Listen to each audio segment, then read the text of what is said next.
삐아제의 인지발달 이론에 대해서 설명하겠습니다. 인지 적응은 동화와 조절과 관련 이 두 작용은 도식의 발달에 영향을 줌으로써 학습에 영향을 미칩니다.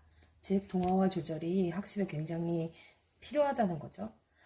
삐아제는 인지발달 이론으로서 감각운동기, 전조작기, 구체적 조작기, 형식적 조작기로 인지발달 단계를 하였습니다. 감각운동기는 피아제의 인지발달 이론이 첫 번째 단계로서 출생에서 2세까지 유아가 세상을 배워나가는데 그들의 감각과 운동을 통한 상호작용을 사용하여 대상 연속성을 발달시키는 시기입니다. 대상 연속성이란 대상의 지각이 접촉과는 상관없이 독립적으로 존재한다는 건데요. 장난감을 볼 수 없어도 장난감을 찾는 거예요. 장난감이 여전히 존재한다는 것을 깨닫는 거죠. 전조작기는 피아제의 인지발달 이론의 두 번째 단계로 2세에서 6세 기간에 유아의 사고가 점점 더 상징적이고 언어를 바탕으로 하게 되지만 여전히 자기중심적이고 논리적인 사고를 가능케 하는 정신적인 기능이 부족한 시기입니다. 특징으로 요요를 하면서 전화를 하고 있어요. 그런데 전화를 하는데 할머니는 보이지 않는데 할머니 제가 하고 있는 걸 한번 보세요 라고 얘기하죠. 보존성이라는 것은 비커 실험인데요. 길다란 비커와 넓적한 비커에 똑같은 물의 양을 넣었지만 길다란 비커와 동그란 비커 사이에 물의 양이 똑같다고 생각하지 않아요.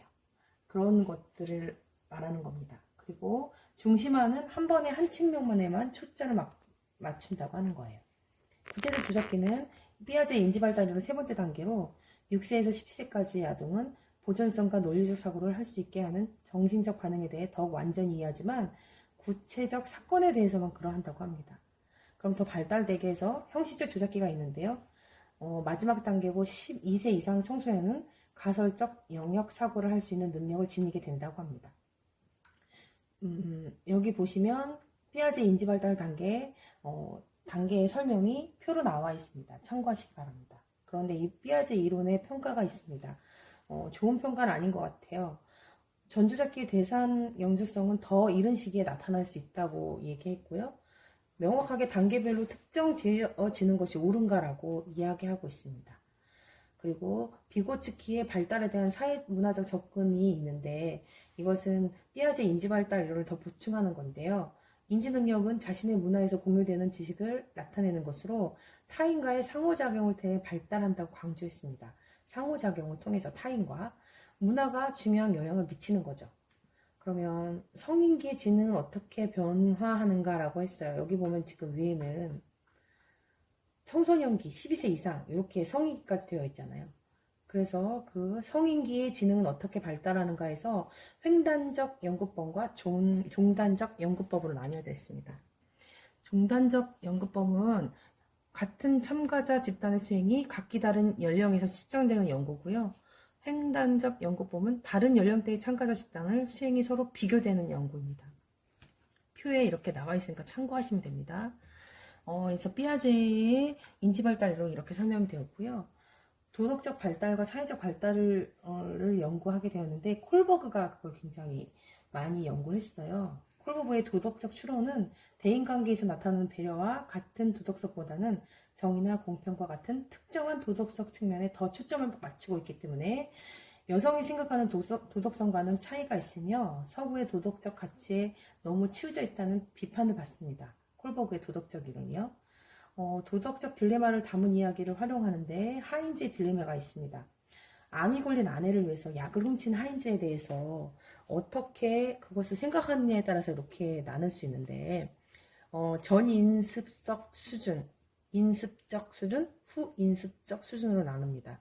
이거를 좀 읽어보시면 하인즈의 딜레마 편을 좀 읽어보시면 이 수준들에 대해서 참고가 많이 되실 겁니다. 그리고 애착과 양육 태도에 대해서는 저희가 조금 기본적으로 알아야 될 것 같은데 애착은 부모 또는 주로 돌봄 제공자와의 관계에서 생후 6개월 안에 형성되어 평생 존재하는 정서적 유대입니다. 해리 할로의 애착 원숭이라는 게 있는데요. 아기를 원숭이를 낳자마자 무명천으로 된 담요를 덮어줬어요. 근데 그러고 나서 접촉으로 위안을 받았는데 그래서 이제 격리를 시켰으니까 우유를 먹여야 되니까 면을 통한 모유수유와 철사를 통한 모유수유를 했는데 무명천으로 이미 많이 그 접촉 위안을 받았기 때문에 면을 통한 모유수유에 더 그 아기 애착 원숭이들이 가더라라는 그런 시험입니다. 그래서 애착 유형으로는 안정 애착, 불안정 회피 애착, 불안정 양가 애착, 불안정 혼란 애착이 있습니다. 양육 방식으로는 권위적인 부모, 권위주의적인 부모, 그 다음에 허용적인 부모, 방임적인 부모로 나뉩니다. 여기 마음이론이라는 게 나오는데요. 자기 자신과 타인의 정서적, 정신적 상태에 대한 이해. 4세에서 5세는 틀린 신념이 있어요. 다른 사람들이 세상에 대한 잘못된 믿음을 가질 수 있다는 깨달음을 틀린 신념이라고 합니다. 그때 4, 5세에 느낀다는 거죠. 자, 이제 에릭슨의 사회적 발달 이론은 이 표에 정확하게 잘 나와 있어요. 표에 보시면 기본적 신뢰 대 불신, 자율성 대 수치심과 의심, 주독성 대 죄의식, 자신감과 열등감, 정체성 대 역할 혼미, 친밀감 대 고립감, 생산성 대 침체감, 자아통합감 대 절망, 이렇게 해가지고 에릭슨의 심리사회적 발달 이론이 있는데 이것도 이렇게 표에 있으니까 읽어보시면 될 것 같습니다. 제가 이제 문제를 낼게요. 피아제 이론에 따르면 모모는 현재의 도식으로 새로운 경험을 해석하는 것이고 모모는 새로운 경험에 맞춰 현재의 도식을 수정하는 것이다 라고 했는데요. 1번은 동화 조절, 2번은 조절 동화, 3번은 가역성 중심화, 4번은 중심화 가역성입니다. 답은 1번 동화 조절입니다.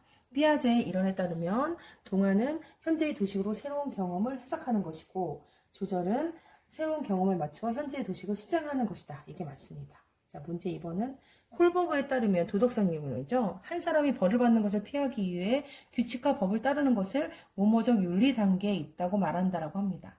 답은 1번 전인식적, 2번 인식적, 3 후인식적, 4번 애착인데요. 답은 1번 전인식적입니다. 콜버그에 따르면 한 사람이 벌 받는 것을 피하기 위해 규칙과 법을 따르는 것을 전인식적 윤리 단계에 있다고 말한다. 이게 정답입니다. 네, 이상입니다. 감사합니다.